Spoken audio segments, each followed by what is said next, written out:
How you treat people is much more important than how much you have. And that was a sentiment at the time that seemed to be echoed by, the butcher, okay, that you pass on your way to school. The Kelsey and Swift families gathered quietly at St. John Vianney Catholic Church in Gladwin, Pennsylvania. It was a gray morning, the kind that hangs heavy with the promise of rain, and the kind of day that seems to slow the world down to a hush. The church, usually a haven of ordinary Sundays and small-town celebrations, was now filled with the measured footsteps and whispered condolences of those who had come to say goodbye to Maureen Maguire, Ed Kelsey's cherished partner. For most of America, the Kelsey name conjures up football, rowdy tailgate parties, the electric rush of Sunday nights, the roar of crowds for Jason with the Eagles or Travis with the Chiefs. But on this day, there were no jerseys, no chants, no spotlight. The Kelseys arrived not as celebrities, but as family, sons, daughters-in-law, grandchildren, and friends, each one carrying the private ache of loss.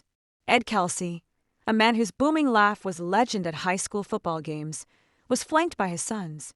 Jason, the grizzled Eagle center, whose eyes have seen the highest highs and lowest lows of the NFL, now barely kept his composure as he walked his father up the church steps.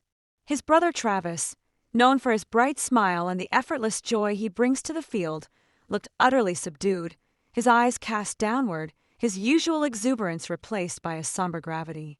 Together, they formed a wall of strength for Ed, the kind only sons can provide when their father's heart is breaking. Kylie Kelsey, Jason's wife, walked beside Taylor Swift. Both women, dressed in black, moved in silent sync, their footsteps nearly matching, as if joined by an unspoken promise to hold each other up. Taylor, usually the center of every room she enters, was almost invisible in her careful anonymity. Her hair was pulled back, sunglasses shielding her eyes, her composure unwavering as she offered hugs and gentle reassurances. She wasn't there as the global pop icon. She was simply Travis's partner, a woman standing with her loved ones in a time of sorrow. Inside, the church was thick with emotion. Pews filled with neighbors, friends, and family, each one clutching a memory. The priest spoke gently of Maureen's warmth, her irrepressible laughter, her fierce devotion to family, and her remarkable ability to make anyone feel at home.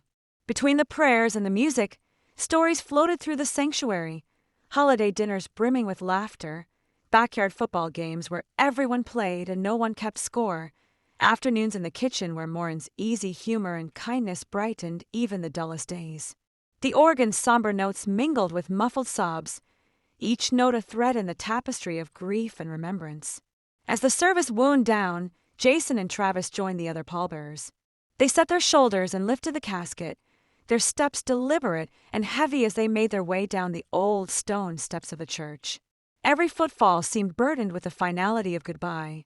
Outside, the clouds parted for a moment, and sunlight broke through, warm and unexpected like a sign. The Kelsey family stood together, arms wrapped around each other. Travis leaned into Taylor, seeking comfort not as a football star, but as a man mourning with the woman he loves. Kylie clutched their youngest daughter, Finley, whispering softly in her ear, while Jason's hand rested protective and steady on Kylie's back. For this moment, the Kelsey family was stripped of all the trappings of fame. They were simply a family in mourning, held together by the bonds of love and shared loss. Across Gladwin, the small town watched with empathy. Many residents shared messages of support and images online, touched by the sight of Taylor Swift standing quietly with Travis and his family. Comments poured in from strangers and neighbors alike, noting how Taylor's presence spoke volumes about her care for Travis and his loved ones, and how the Kelseys, despite their high-profile lives, show the world what truly matters in times of heartbreak.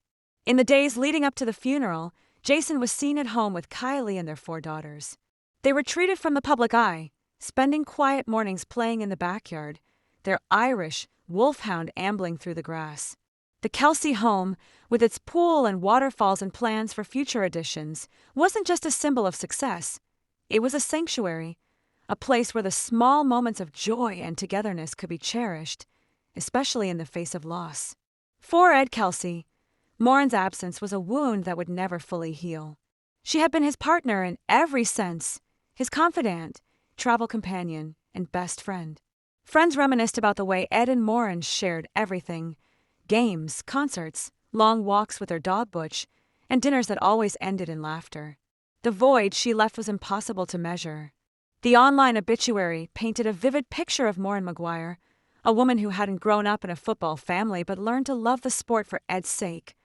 A woman who traveled widely but found her greatest happiness in the small details of daily life. A woman who loved fiercely and welcomed everyone, even Taylor Swift, with open arms. One story that rippled through the congregation was how Maureen had jokingly introduced Taylor as Ed's girlfriend after the pop star snapped a selfie with him at a Chiefs game. That moment, simple and lighthearted, captured Maureen's sense of humor and her ability to make anyone feel like part of the family. Security for the funeral was discreet but present. Police cars were stationed at the corners, ensuring privacy for the grieving family as mourners filled the church parking lot, some forced to park along quiet side streets and walk the last blocks in respectful silence.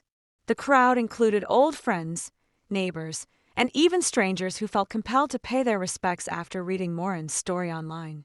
They came not for the spectacle, but to offer solace, to show the Kelseys that they were not alone. As the service ended, a lone bagpiper stood at the church entrance. The mournful notes of Amazing Grace drifted over the crowd as the casket was carried out, the music a tribute to Maureen's Gaelic roots. The silver hearse waited, its doors open, as Ed, Jason, Travis, and the other pallbearers placed the casket inside.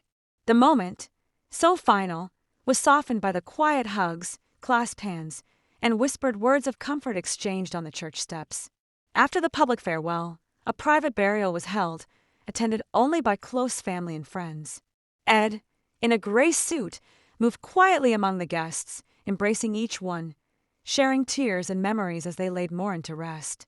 Jason and Kylie were seen slipping away in their green Toyota Sienna, their faces etched with exhaustion and relief, their children nestled in the back seat, the gravity of the day settling over them as they drove home. Maureen's passing, after a long illness, was marked not by grand gestures, but by the steady acts of love that filled her life. In her obituary, Ed requested that, in lieu of flowers, donations be made to the Penhart Transplant Fund, a cause close to their hearts, one that supports families awaiting life-saving surgeries. The gesture was simple, sincere, and characteristic of the legacy Maureen left behind. As the day faded and mourners drifted away, Maureen's memory lingered. The pain of her absence was balanced by the unity and resilience of the family she had helped build. Taylor Swift's quiet support, Kylie's unwavering strength, Jason and Travis's protective love, and Ed's dignity all bore witness to the enduring truth that, in the end, it is not fame or fortune that matters, but the ties of love and family. Gladwin would not remember this day as one of loss alone, but as a moment when the boundaries between celebrity and neighbor dissolved. Sorrow was shared openly, and the simple, universal act of saying goodbye became a communal experience. The silence that followed was filled with gratitude for the lessons the Kelseys offered, for the reminder that in the darkest times, no one is truly alone. In the weeks after the funeral, tributes to Maureen continued. Friends and neighbors left flowers on the church steps, and the local community organized a small memorial at the park where Maureen often walked Butch. Jason and Kylie, seeking solace, spent long summer evenings on their back porch, watching their daughters chase fireflies, the sound of their laughter a balm against the ache of grief. Travis returned to Kansas City for team meetings, but his heart stayed in Pennsylvania, and Taylor joined him whenever she could, her presence a quiet anchor. One evening, Travis posted a rare, heartfelt message online, thanking everyone for their kindness and support, and reflecting on how Maureen had always encouraged him to live big, love bigger. The message, simple but raw, resonated with thousands. It reminded everyone that behind the helmets and the headlines, behind the stadium lights and the sold-out tours, are people, ordinary people, who love, who grieve, and who find strength in each other. Maureen Maguire's story, and the Kelsey family's response to her loss, became a beacon for many. It was a story about the power of family, the healing force of community, and the way love endures, even in the face of sorrow. In the end, it was not the fame of those gathered at St. John Vianney that mattered, but the depth of their love. And that is a story that continues, quietly, in every home touched by their example.